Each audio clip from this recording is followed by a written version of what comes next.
하는 것은 믿음의 사람으로 살아가기 위해서는 우리의 영성이 끼어 있어야 되기 때문이에요. 오늘도 그런 시간 되었으면 좋겠습니다. 2025년 제가 송구 영신 예배 2024년이죠. 송구 영신 예배 드리고 또 1월 첫째 주에 설교를 했는데 제가 1년 동안 우리 성도들을 위해서 기도하고 있는 기도 제목이 있다 그랬습니다. 한 가지 기도 제목 혹시 기억나십니까? 저는 매일 그렇게 기도하고 있습니다. 우리 모든 성도들의 2025년 삶의 주어가 하나님이 되게 해주십시오라는 기도 제목입니다. 송구 영신 예배 때 제 기도 제목을 알려드렸고 또 2025년 1월 첫째 주 이에 관한 말씀을 전했습니다.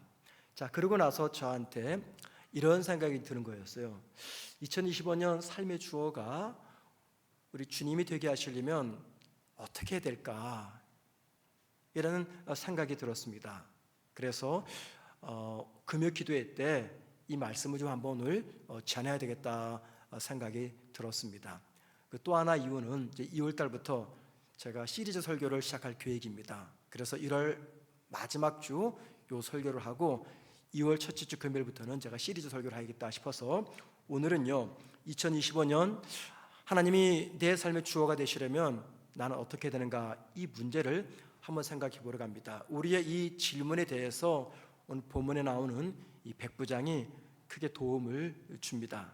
제 성경책을 보니까는 이 본문을 가지고 몇 년 전에 제가 송구 영신 예배 때 설교를 했더라고요. 그때 보이지 못했던 말씀의 은혜가 또 깨달아져서 함께 여러분과 나누려 합니다. 먼저 여러분 사진 하나를 보여드릴게요. 혹시 이분 아십니까? 방송실 준비됐나요? 이 사진 말고 이 사진 말고 이렇게 예. 누군지 아십니까? 예, 콜린 파월이죠. 2000년 부시 행정부 때 국무장관을 역임했던 사람인데 저분이 흑인이에요. 흑인 최초로 미국 역사상 국무장관을 역임한 사람입니다. 콜린 파월, 굉장히 유명한 사람이죠. 이제 내리시기 바랍니다. 이 콜린 파월은요 자마이카 이민 2세입니다. 그러니까 그의 부모님이 미국으로 이민 와서 거기서 태어난 사람이에요. 1937년 뉴욕의 할렘가에 태어나서 험한 인생을 살았고 마침내 세계적 인물로 우뚝 섰던 입지전적의 인물입니다. 흑인 출신 최초로요 육군 대장을 역임합니다. 그 이후에는 백악관 국가안보 담당을 하고 그리고 합창의장을 역임합니다. 그리고 마침내 2001년 국무장관이 되죠. 여러분 미국에서의 국무장관이 어떤 역할을 하는지 아십니까? 외교를 총괄합니다. 대통령이 내각을 구성하잖아요. 그 내각 중에서 가장 중요한 위치가 이 국무장관입니다. 흑인 최초입니다. 그가 뉴욕 주립대학교 대학생일 때 ROTC 지원을 해가지고 군 생활을 시작합니다. 그가 쓴 자서전이 있습니다. My American Journey라는 이 자서전이 있어요. 제가 읽고 큰 도전을 많이 받았던 책인데 이 자서전을 보면요, 이 콜린 파월이 왜 군대에 입대했는지 그 이유를 밝힙니다. 그가 대학생이었던 1950년대 미국 사회는요 인종차별이 굉장히 심각했습니다. 그는 생각하기를 흑인인 자신이 백인과 동등한 위치에서 인종차별 없이 자신의 꿈을 이룰 수 있는 방법은 군대 들어가는 거다라고 생각을 했대요. 왜냐하면 군대는 어떤 것입니까? 인종과 관계없이 상관의 명령에 무조건 복종해야 되는 계급 사회였기 때문입니다. 군대는 계급 사회입니다. 계급 사회에서 하관이 부하가 상관의 그 지시 명령에 불복종하면요 이 군대라는 조직은 깨지고 맙니다.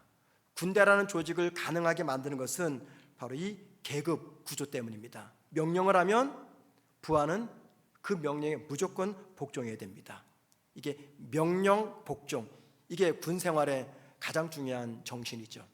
자, 오늘 본문에 나오는 이 백부장 군인이었습니다. 그의 아래는요 100명의 부하가 있었고 그 위로는 천부장이 있었던 겁니다. 자, 그러니까는 군인이었던 백부장에게 가장 익숙한 것은 역시 명령과 그리고 복종이었습니다.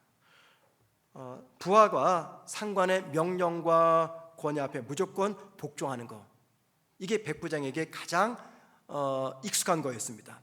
그런데 또 그가 집에 들어오면 집에 누가 있습니까? 종이 있습니다.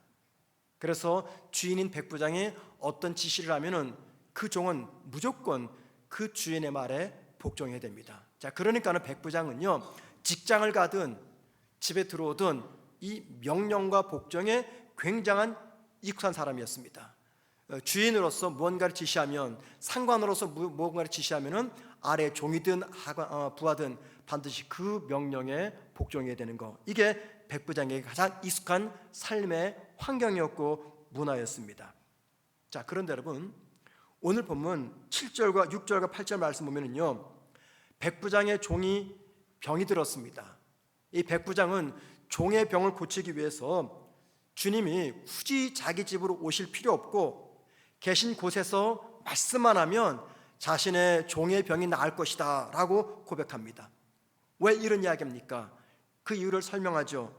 자기 병사들과 자기 종들이 자기 말에 무조건 복종하듯이 예수님의 명령 앞에서 자기 종을 괴롭혔던 그 질병들이 복종하고 떠날 것을 믿었기 때문입니다.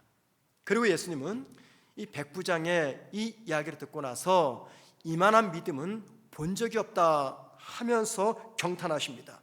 예수님께서 칭찬하신 이 백부장의 이만한 믿음, 이 믿음이 어떤 믿음입니까? 귀신과 질병들을 다스리시는 예수님의 이 권위에 대한 믿음이었어요. 혹 여러분 가운데 칠흑같이 어두운 밤길을 운전하신 적이 있으십니까? 가로등 조명 불빛 하나도 없습니다. 거기가 산길이든 어디든 아주 컴컴한 길을 운전할 때, 특별히 안개가 뿌옇게 껴가지고 한 치 앞도 내려다볼 수 없는 도로를 운전할 때, 그때 기억나시죠? 그때는 차선도 보이지 않습니다. 어디서 회전을 하는지 알지도 못합니다. 자, 그때 누군가가 내 앞에서 운전을 하면은 굉장히 반가운 거예요. 그리고 굳이 내가 그 차를 추월하지 않습니다. 어떻게 합니까? 그 차 뒤에서 끝까지 따라갑니다. 왜 그럴까요? 그 차량이 잘못된 곳으로 가기 전까지, 잘못된 곳으로 가지 않는 이상 그 차량만 무조건 따라가면 되기 때문입니다. 오늘 본문에서 소개되는 이 백부장의 믿음이 마치 그와 같아요. 어두운 밤길이나 안개 가득한 도로를 운전하는 우리 앞에서 달려가는 차량과 같습니다. 왜 그럴까요? 그 이유가 있습니다. 2025년 우리 기도 제목은 하나님이 내 삶의 주어가 되게 하시는 겁니다. 그런데 어떻게 하면 하나님이 내 삶의 주어가 되게 하시는지 잘 몰라요. 그런데 오늘 백부장을 통해서 그 답을 찾을 수가 있기 때문입니다. 자, 그러므로 2025년 하나님께서 내 삶의 주어가 되기를 바라신다면 저와 여러분은 겸손히 이 백부장의 믿음의 뒤를 따라가면 되는 것이죠.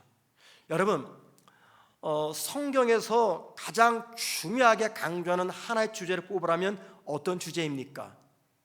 제가 이번 주일을 설교 때 말씀하시겠지만 다른 거 아니죠. 인간을 구원하시는 하나님의 구원 계획입니다. 그래서 신구약 성경 통틀어서 가장 중요한 본문을 딱 하나만 꼽으라면 우리는 어떤 말씀을 꼽을까요? 요한복음 3장 16절일 겁니다. 하나님이 세상을 이처럼 사랑하사 독생자를 주셨으니 이는 저를 믿는 자마다 멸망치 않고 영생을 얻게 하려 하심이라. 신구약 성경에서 가장 중요한 말씀으로 인식이 되는 말씀이죠. 왜? 성경은 구원의 책이기 때문에. 자, 그런데 여러분, 그럼에도 불구하고 성경 제 첫 부분인 창세기 1장 1절은 어떤 말씀을 했습니까? 하나님이 태초에 천지를 창조하시니라. 태초에 하나님이 천지를 창조하시니라. 아니, 요한복음 3장 16절이 가장 중요하면 이 말씀을 성경 맨 앞에 놔야 되잖아요. 그게 맞잖아요. 근데 성경 뜻밖에도 태초에 하나님이 천지를 창조하셨다라는 말씀으로 성경이 시작이 됩니다. 왜 그럴까요? 왜 그렇습니까? 왜 성경 첫 시작이 태초에 하나님이 천지를 창조하시니라 이 말씀으로 시작할까요? 그 이유는요, 신앙생활에서 이 창세기 1장 1절이 가장 중요한 기초가 되기 때문입니다. 이 기초가 무너지면 우리 믿음의 짐이 무너지고 말기 때문이에요. 우리 믿음의 집, 영적인 기초가 가장 중요한데 그 기초가 창세기 1장 1절입니다. 왜냐하면 생각해 보세요. 하나님께서 천지를 창조하셨다라고 믿는 성도로 간다면은 그 창세기 1장 1절 이후에서 진행될 모든 말씀들을 믿을 수 있겠습니까? 믿지 못하겠습니까? 믿을 수 있는 거죠. 하지만 역으로 창세기 1장 1절을 믿지 못하면 여러분 그 다음부터 진행되는 모든 성경 말씀이 참이라고 믿어집니까? 믿어지지 않습니까? 믿어지는 말씀도 있겠지만 대부분은 믿어지지 않을 거예요. 그러니까 창세기 1장 1절을 내가 믿느냐 믿지 않느냐에 따라서 내 영적인 집이 세워지느냐 무너지느냐라는 겁니다. 그래서 여러분 다른 교단에서는요 창세기 1장부터 11장까지는 신화라고 여깁니다. 그들이 볼 때 진짜 역사적인 기록은 창세기 12장부터다라고 말해요. 하나님이 태초에 천지 창조하셨다? 이거 다 새빨간 거짓말이라는 거예요. 신화라는 거예요. 아니 어떻게 하나님께서 천지를 창조하셨다 이 말씀을 믿지 못하는데 그 이후의 말씀을 믿을 수 있을까? 굉장히 신비롭습니다. 그런데 여러분 이걸 우리에게 적용해 보자고요. 만약에 저와 여러분이 이 창세기 1장 1절 태초에 하나님이 천지를 창조하셨다라고 믿는다면 그 태초 속에 내가 들어가면 믿겠죠. 그러면 여러분 자연스럽게 뭘 믿을까요? 그 태초에 천지를 창조하신 하나님께서 내 삶의 진정한 주인이 되심도 믿게 되는 겁니다. 그렇기 때문에 창세기 1장 1절은요 저와 여러분의 신앙생활에서 가장 중요한 기초를 제공하는 말씀입니다. 이 백부장을 보면서 저와 여러분이 2025년 우리 삶에서 아주 중요한 한 가지를 인정했으면 좋겠습니다. 그건 바로 하나님의 권위입니다. 하나님의 권위. 귀신에게 나가라 할 때 그 명령에 복종해서 나갔던 천지를 말씀으로 창조하셨던 그 하나님의 그 권위, 그 권위를 내가 절대적으로 믿고 인정하는 것, 이게 정말 중요합니다. 왠지 아십니까? 하나님께서 2025년 내 삶의 주어가 되시려면 무엇이 선행되어야 되냐면 하나님의 권위를 내가 인정해 드려야 돼요. 하나님의 권위 인정하지 않으면요 우리 절대 하나님을 내 삶의 주어로 삼을 수 없습니다. 왜? 그 하나님의 신적인 권위를 내가 인정하지 않기 때문입니다. 그런데 여러분 여기서 조금 더 나아가야 됩니다. 하나님의 권위를 인정할 뿐만이 아니라 그 권위가 내 삶에서 작동하도록 해야 됩니다. 만약에 하나님의 권위를 인정하지 않고 그 권위가 내 삶에서 작동하지 않는다면요 그분은 2025년 하나님을 내 삶의 주어로 삼지 못하게 됩니다. 여러분 신앙이란 무엇입니까? 신앙, 우리가 지금 신앙생활하죠. 신앙이란 무엇입니까? 다양한 정의를 내릴 수가 있을 거예요. 근데 저는 신앙이란 이렇게 생각합니다. 신앙이란 하나님이 우주 만물을 창조하시고 지금도 통치하고 다스리심을 인정하는 것, 이게 신앙이다 생각을 합니다. 그리고 더 중요한 것이죠. 하나님께서 창조하신 그 만물 안에 내가 포함되어 있고 우리 가정이 포함되어 있고 내 자녀가 포함되어 있고 내 직장과 내 사업과 내 인생과 우리 교회가 포함되어 있음을 믿고 인정하는 것, 이게 신앙입니다. 그런데 여러분 적어도 우리에게는 이런 믿음이 있죠. 그렇죠. 하나님이 천지 만물을 창조하셨고 그 창조하신 만물 안에 내가 들어가고 내 자녀가 들어가고 내 인생에 들어가고 내 직장에 들어가고 우리 교회가 들어가고 이걸 다 믿습니다. 그런데 여러분 그 다음이 문제예요. 분명히 하나님이 우주 만물을 창조하시고 지금도 그 우주 만물을 통치하시고 다스리심을 믿습니다. 그리고 그 만물 안에 내가 포함됨을 믿습니다. 우리 자녀도 내 인생도 내 직장도 내 건강도 내 삶도 내 운명도 다 포함되고 있음을 믿습니다. 그리고 하나님이 그 모든 것들을 이끄심도 믿어요. 그런데 그 믿음이 이 땅에서 내가 사람을 만나고 크고 작은 일들을 직면하고 어떤 문제를 해결하고 선택하고 결정하는 그 모든 과정 속에서 아무런 영향력을 주지 못한다는 겁니다. 이게 문제예요. 왜 그럴까요? 우리 일상 속에서 매 순간마다 하나님의 권위를 인정하고 그 권위에 복종하는 삶을 사는 것이 무척 어렵기 때문입니다. 그래서 제가 여러 차례 말씀드렸죠. 프랑스의 수도사였던 샤를드 푸코가 이런 말했죠. 하나님을 믿는 사람이 가장 어려운 것은 하나님을 믿는 것이다. 바꿔 말하면 예수를 믿는 사람에게 가장 어려운 것은 예수를 믿는 것이다. 왜 어려워요? 이론적으로는 예수를 믿는다 그래요. 입으로도 고백합니다. 그런데 진짜 그 예수가 내 삶에서 구체적으로 나와 함께 동행함을 믿지 못하기 때문에 예수 믿는 사람이 가장 어려운 것은 예수 믿는 겁니다. 예수를 믿어 하나님의 자녀가 되는 것을 가리켜서 우린 칭의라고 말합니다. 즉 의롭게 되었다, 신분의 변화죠. 자, 칭의가 이루어지면 그 다음에 어떤 과정이 시작됩니까? 성화의 과정이 시작됩니다. 성화의 과정이란 예수를 믿는 저와 여러분이 이 땅에서 거룩한 모습을 이루며 살아가는 삶, 이게 성화죠. 그런데 여러분, 이 성화의 과정에서 우리는요 매 순간마다 치열한 전쟁을 벌입니다. 우리 그 전쟁을 가리켜서 영적 전쟁이다라고 말합니다. 이 성화의 과정은요 영적 전쟁이에요. 우리 치열하게 영적 전쟁을 하며 살아갑니다. 여러분, 이 영적 전쟁 핵심이 뭔지 아십니까? 무엇이 영적 전쟁 핵심입니까? 간단하게 말해서 이겁니다. 누가 내 삶에서 주인이냐라는 겁니다. 다시 바꿔 말씀드리면 내 삶에서 나는 하나님의 권위를 인정하고 그 권위에 복종하느냐, 이게 정말 심각한 영적 전쟁의 본질입니다. 여러분, 하나님께서 내 삶의 권위자가 되셔서 나를 다스리는 거, 이거 참 인정하기가 어렵습니다. 주님의 권위를 인정하고 그 권위 앞에 복종하는 거, 이거 대단히 어려운 일입니다. 쉽지 않습니다. 그런데 오늘 본문 백부장은 이 어려운 이 문제를 탁월하게 해결합니다. 도대체 백부장은 어떻게 예수님의 신적인 권위를 인정해서 주님으로부터 이만한 믿음을 보지 못했다라고 하는 칭찬을 들었습니까? 백부장이 어떻게 해서? 본문 3절 말씀 보시기 바랍니다. 한번 다 같이 읽습니다. 시작. 예수의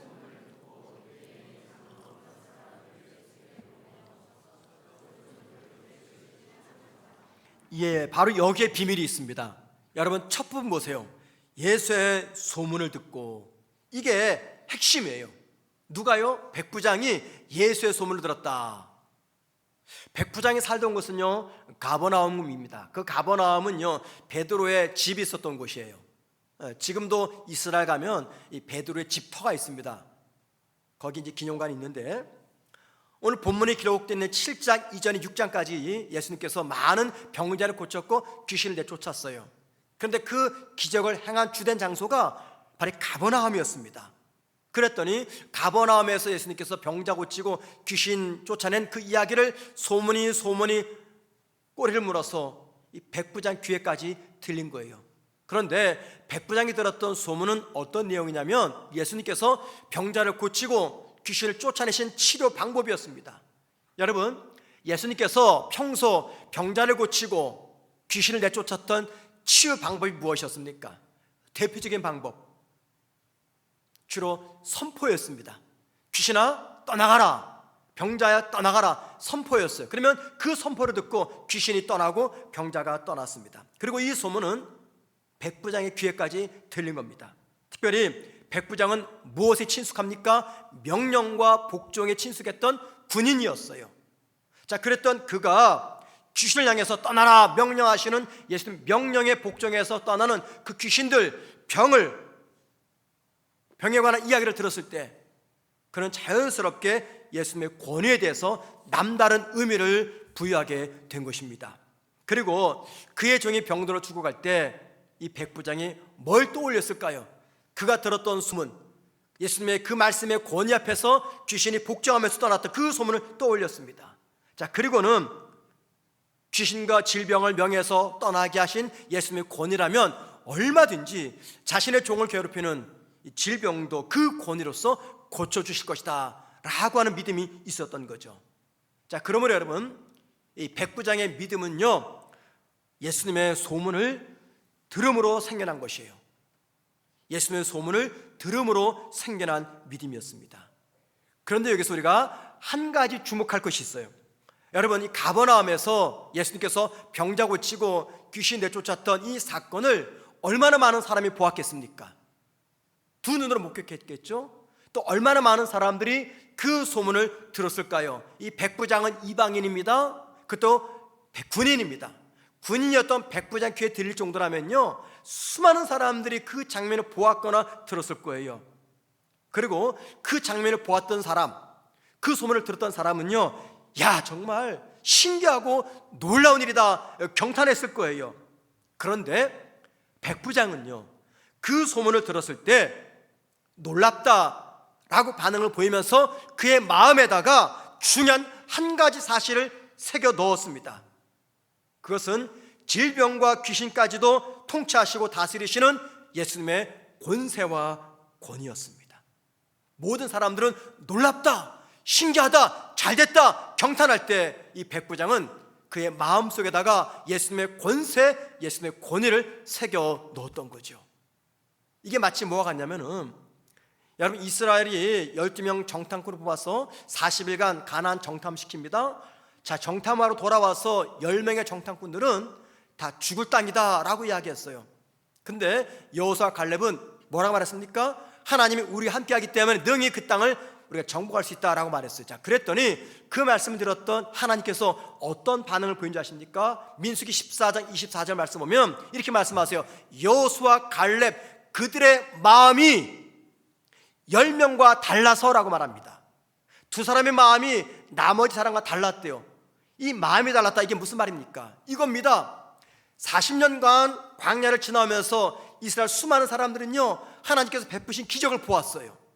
만나의 기적, 홍해가 갈라지고 반석에서 물이 터지고 불기둥, 구름기둥, 이런 기적들을 보았어요. 그럴 때마다 야, 놀랍다, 신기하다, 대단하다 경탄했지만 여호수아와 갈렙은요, 그 순간을 목격할 때마다 그들이 마음에다가 뭘 새겨 넣었을까요? 하나님이라는 이름 석자를 새겨 놓았습니다. 그리고 똑같은 문제 상황에 직면했을 때 그동안 야, 신기하다, 놀랍다 경탄했던 10명의 정탐꾼들은 기적 그 자체에다만 관점을 두었기 때문에 가나안은 그들을 죽일 땅에 고백했지만 여호수아와 갈렙은요, 그들의 마음에 하나님이라는 이름 석자가 새겨져 있었기 때문에 그들이 만난 이 가나안이라고 하는 엄청난 고난을, 위기를 우리는 얼마든지 그 하나님의 능력으로 극복할 수 있다 보고한 거죠. 그랬더니 하나님이 두 사람의 마음이 그들과 달랐다라고 말합니다. 이 마음에 뭐가 있었다는 겁니까? 하나님 이름 석자가 분명히 새겨졌다 그 말입니다. 지금 이 본문에 나오는 백부장이 그와 똑같았어요. 종이 병들어 죽어갑니다. 평소에 이 백부장 마음에 뭘 새겨 놓았습니까? 예수의 권위, 예수의 권세. 그래서 소문으로 들었던 그 예수, 마음에 새겨졌었던 그 예수를 꺼내서 예수님에게 도움을 청한 겁니다. 여러분이 기도 응답을 받으시면요, 주로 어디에 주목하십니까? 응답 그 자체를 주목하십니까? 아니면 응답하신 하나님을 바라보십니까? 기도 응답이 왔을 때 여러분의 주된 관심은 어디에 가 있나요? 만약 여러분이 기도 응답을 만났을 때 응답 그 자체만 관심을 두게 되면요, 이 10명의 정탐꾼도 똑같아요. 하지만 기도 응답보다도 응답하신 하나님에게 내가 시선을 두면은요, 그분은 그의 이 마음에다가 하나님 이름 석자를 새겨 넣는 겁니다. 그러면요, 기도 응답이 더디어도, 삶의 위기가 찾아오고 인생의 바람이 불어와도요, 전혀 흔들림이 없습니다. 왜요? 그의 마음의 중심을 잡아주는 하나님 이름 석자가 그의 마음에 새겨져 있기 때문입니다. 제가 여러분에게 그림 하나 보여드릴게요. 좀 보여주시겠습니까? 우리 방송실. 여러분, 이 그림이 어떤 그림입니까? 자, 토끼입니까? 자, 오리라고 생각하시면 들어보세요. 오리. 오리. 내리십시오. 토끼. 예.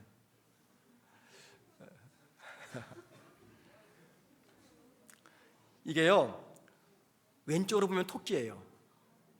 오른쪽 보면은 오리입니다. 오스트리아 태생인 영국의 철학자 중에 비트겐슈타인이라는 사람이 있어요. 그 사람이 이 오리와 토끼 그림을 사람들에게 보여주면서 이 그림이 뭡니까? 라고 물어봤어요. 그럴 때 어떤 사람들은 토끼라고 하고 어떤 사람은 오리라고 말합니다. 자, 그래서 각각 달라요. 신기하게도 그 누구도 이렇게 말하는 사람은 없었대요. 왼쪽으로 보면 토끼고 오른쪽으로 보면 오리입니다 라고 말하는 사람이 없었다고 합니다. 그냥 토끼입니다, 오리입니다, 이게 답이었대요. 자, 내리시 바랍니다. 그러면서 그는 이렇게 말합니다. 이 그림이 토끼인지 오리인지 결정하는 것은 그림이 아니라 사람의 마음이다 라고 말합니다. 이 사람의 마음이 뭡니까? 관찰의 틀입니다. 뭔가를 관찰하는 틀, 이게 마음이죠. 그 관찰의 틀에 따라서 이게 오리도 되고 이게 토끼도 된다라는 겁니다. 무슨 말이냐면 사람들이 보고 듣고 경험하는 것, 이 동일한 것을 보고 듣고 경험해요. 그런데 그것을 어떻게 생각하느냐, 어떻게 이해하느냐라고 하는 것은 우리의 마음에 달려 있다라는 겁니다. 그 이야기라는 거예요. 여러분 보세요. 백부장만 예수의 소문 들은 게 아닙니다. 수많은 사람들이 기적을 목격했고 들었습니다. 그런데 보고 들은 소문과 장면을 어떻게 생각했고 이해했는가는 각각 달랐던 겁니다. 왜 그렇습니까? 그 사건을 바라보고 듣는 이 관점의 틀이 각각 달랐기 때문이에요. 백부장은요, 그 누구보다도 이 영적인 감각이 뛰어난 사람이었습니다. 그래서 그는 이 영적인 마음으로 예수의 기적을 보고 예수의 이름을 마음에 새겨 넣었던 겁니다. 세계에서 가장 뛰어난 리더십 권위자이자 조직 컨설턴트가 있습니다. 그 사람 이름은 스티븐 코비라고 합니다. 스티븐 코비가 쓴 책 중에 성공하는 사람들의 8번째 습관이라는 제목의 책이 있어요. 이 책은 성공하는 사람들의 7번째 습관이라는 책을 쓰고 나서 얼마 뒤에 또 쓴 책입니다. 그러니까 첫 번째 책에 부족한 부분을 보충한 책이죠. 성공하는 사람들의 8가지 습관이라는 책에서 그런 이야기를 합니다. 세상 사람들은 사람을 평가할 때 크게 3가지를 가지고 평가한다, 이런 얘기를 해요. 첫째는 IQ. IQ가 뭡니까? 지적 능력이죠. 우리 그 사람의 지적 능력을 어떻게 합니까? 그 사람의 스펙을 보고 알죠. 뭐 이력서, 학벌, 출신 학교, 토플 이런 거 가지고 그 사람의 지적 능력을 압니다. 두 번째는 EQ를 말합니다. EQ는 뭐냐면은 이게 공감 능력입니다. 영어로 Emotional Quotient라 해가지고 이 공감 능력입니다. EQ. 이 공감 능력을 가지고 사람을 평가한다. 그런데 그 다음에 또 있다고 합니다. 그런 PQ입니다. Physical Quotient. 뭡니까? 외모입니다. 외모. 지적 능력, 공감 능력, 그 다음에 외모, 이 3가지를 보고 사람을 평가한대요. 자, 그런데 그가 이 책에서 이런 얘기를 합니다. 21세기가 되면서 사람 평가는 최고의 평가 기준이 새로 생겨났다라고 말해요. 그게 뭐냐면 SQ입니다. SQ, Spiritual Quotient. 우리말로 말하면 영적 감각 지수라고 말합니다. IQ도 아니고 EQ도 아니고 PQ도 아니고 SQ다라고 말해요. 사람들은 어떤 일을 해결할 때 주로 뭘 사용합니까? IQ를 이용해요. 지적 능력이죠. 때로는 EQ가 도움이 되기도 합니다. 어떤 때는 이 외모, PQ가 도움이 되기도 합니다. 그런데 IQ, EQ, PQ로 도무지 해결할 수 없고 오직 SQ로만 해결할 수 있는 문제가 우리 삶에 찾아와요. 여러분, 이 SQ, 영적 감각 지수, SQ가 높은 사람의 특징이 뭔지 아십니까? 믿는 대상의 신적 권위를 인정하는 사람입니다. 우리로 말하면 하나님의 신적 권위를 인정하는 사람, 이게 SQ가 높은 사람이에요. 만약에 내가 믿는 예수님이 신적 권위를 가진 분임을 믿는다면 내 삶에서 일어나는 많은 문제들 때문에 내가 두려워하거나 걱정하거나 불안해하지 않습니다. 오히려 천하 만물을 창조하시고 질병과 귀신까지 다스리시는 그 예수님의 권능과 권세를 믿기 때문에 어떤 생각을 할까요? 그 주님이 나를 사랑하신다면 나는 절대 하나님께서 그냥 버려두지 않는다, 이런 믿음을 갖게 됩니다. 여러분, 저와 여러분이 2025년 살아가시면서 가장 치열하게 치러될 이 심각한 영적 전쟁, 이게 어떤 전쟁인지 아십니까? 다른 거 아닙니다. 내 일상의 삶에서 주님의 권위를 내가 얼마만큼 인정하느냐라는 겁니다. 주님의 권위를 내가 얼마만큼 인정하느냐. 내 삶에 주어로 계신 그 주님의 권위를 인정하지 않고 믿지 못하면요, 주님은 내 삶에서 주어로 절대 일하지 않습니다. 우리가 예수를 믿고 나서 참 많은 설교 말씀을 듣고 성경을 읽었습니다. 한번 여러분께 여쭤보겠습니다. 여러분, 예수를 믿고 나서 그동안 들었던 설교가 몇 편인지 기억나십니까? 몇 편이나 설교 들으셨어요? 기억 못하시죠? 왜 못할까요? 너무나 많아서. 적어도 일주일에 한 번 이상 우리는 설교를 듣습니다. 어떤 분은 2편, 3편, 4편, 5편. 그래서 예수를 믿고 5년 정도만 지나면, 혹은 10년 정도만 지나면요, 그 주보에 실려 있는 설교 제목만 보고도 그날 설교 내용이 자동적으로 또 올라요. 이 설교는 이렇게 시작되고 이렇게 전개되고 이렇게 끝나겠구나. 본인의 결론 다 내립니다. 이게 무슨 말이냐면 그만큼 우리가 설교에 익숙하다는 거예요. 또 성경도 얼마나 많이 읽었습니까? 그런데 여러분, 그 정도 설교 들었으면 이제 그만 들어도 괜찮잖아요. 평생 들었잖아요. 솔직히 목사 설교가 다 거기서 거기 아니겠습니까? 조금만 차이 날 뿐이지. 근데 우리 계속해서 설교를 듣고 있고 앞으로도 계속 들을 겁니다. 왜 그렇습니까? 그동안 들었던 설교가 충분하지 않기 때문이에요. 매일 성경 읽어요. 또 읽습니다. 왜 읽습니까? 그동안 읽었던 성경이 부족하기 때문입니까? 아니죠. 여러분 잘 들어보세요. 저와 여러분이 매주마다 매일마다 말씀을 읽고 설교를 듣고 묵상하는 것은요, 다른 거 아닙니다. 주님의 권위를 부정하고 의심하는 나를 보호하기 위해서예요. 말씀을 듣지 않으면요, 읽지 않으면 주님의 권위를 부정합니다. 인정하지 않습니다. 내 삶의 주어로 계시는 하나님의 신적 권위를 내가 인정하지 않아요. 여기로부터 나를 보호하기 위해서 계속해서 하나님 말씀을 듣고 있는 겁니다. 왠지 아십니까? 그렇게 하나님 말씀을 듣다 보면은 나의 뭐가 열릴까요? SQ가 열립니다. 영적 감각 지수가 열립니다. 그리고 어느 순간 주님이 나의 참 주인이심을 내가 믿어지게 됩니다. 그리고 더 나아가서 그 주님의 권위가 나를 보호하고 계심을 내가 믿어지기 때문입니다. 그래서 오늘도 우리는 여전히 하나님 말씀을 듣는 겁니다. 우리가 신앙생활 할 때요, 어떤 때는 성경에 기록되어 있는 그 예수님이 행한 기적 이야기가 의심이 될 때가 있어요. 그러다 갑자기 또 믿어집니다. 성경에 기록되어 있는 하나님의 사랑이 나와는 전혀 상관없는 것 같아요. 그런데 그 말씀이 나한테 준 말씀이다라고 또 믿어질 때가 있어요. 주님이 병자 고쳤습니다. 귀신 내쫓았습니다. 그런데 그 기적이 2000년 전만 있었던 기적이 아니라 오늘 내 삶에서도 얼마든지 일어날 수 있는 기적임을 내가 믿어질 때가 있습니다. 주님의 권세가, 주님의 권위가 믿어지고 인정이 됩니다. 그리고 그 권위에 따라서 살겠다고 결심을 합니다. 여러분, 이런 일들이 언제 일어날까요? 다른 때가 아닙니다. 중단하지 않고 계속해서 주님의 말씀을 듣고 읽을 때입니다. 왜 그렇습니까? 바로 그때 말씀을 듣고 읽을 때 나의 SQ, 영적 감각 지수가 높아지면서 나의 영적 귀와 내 영적 눈을 열어주기 때문입니다. 2000년, 그러니까 지금 약 25년 전 현대 유니콘스가 한국 시리즈를 제패했습니다. 그 당시 현대 유니콘스의 투수가 정민태 선수였어요. 그가 MVP가 되었죠. 그는 크리스찬입니다. MVP가 되고 나서 한 기독교 매체와 인터뷰를 했습니다. 자, 기자가 이렇게 물어봤어요.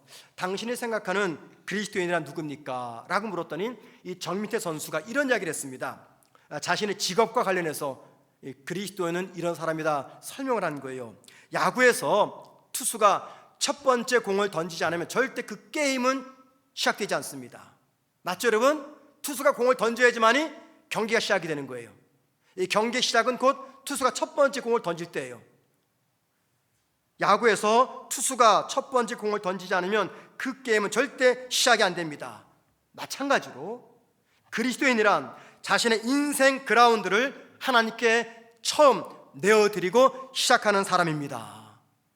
그리스도인이란 자신의 인생 그라운드를 하나님께 처음 내어드리고 시작하는 사람, 이게 그리스도인이다라고 말합니다.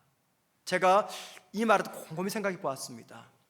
아니 목사님 25년 전 이야기 어떻게 생각하십니까? 기억나는 이유가 있습니다. 목사는 이 직업병 때문에 그런 기사를 보면은요 그냥 넘기지 않습니다. 다 메모해 둡니다. 메모해 두고 교훈을 찾고 제가 그 자를 뽑아 본 거죠. 그 당시 저는 이 민태 선수의 이 인터뷰 이렇게 생각했어요. 자신의 인생을 통치하시는 최고의 권위가 바로 하나님께 있다라는 고백이 아닐까. 그래서 내 인생의 그라운드를 하나님께 처음 내어드리고 시작하는 사람, 이게 그리스도인이다 그 말이죠.